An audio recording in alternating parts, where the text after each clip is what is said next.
Hi everyone, Patrick and Julie here. We're going to watch another video.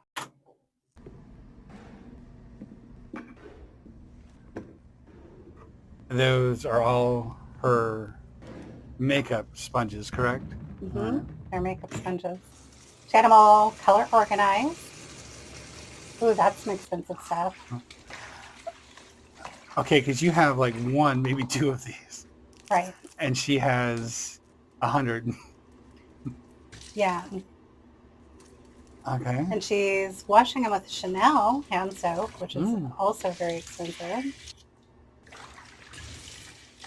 Yeah, I am not sure why you would need this many. Yeah, it's kind of unusual.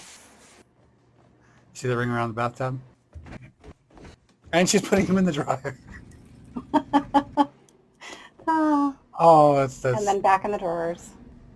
Oh, now it's repeating. Look at how she's got a lot of concealer up there. Yeah, they're all covered in brown.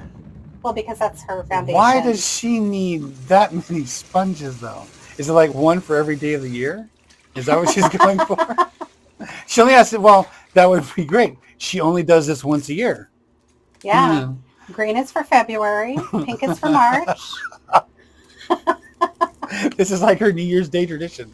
It might be, yeah. Oh, my goodness. That's how she stays up till midnight. No, the makeup is coming out. The sponges are looking great. But really, do you need this many sponges? I personally do not need that many sponges. Yeah. Okay. All right. Thanks for watching, everyone. Take care, everybody.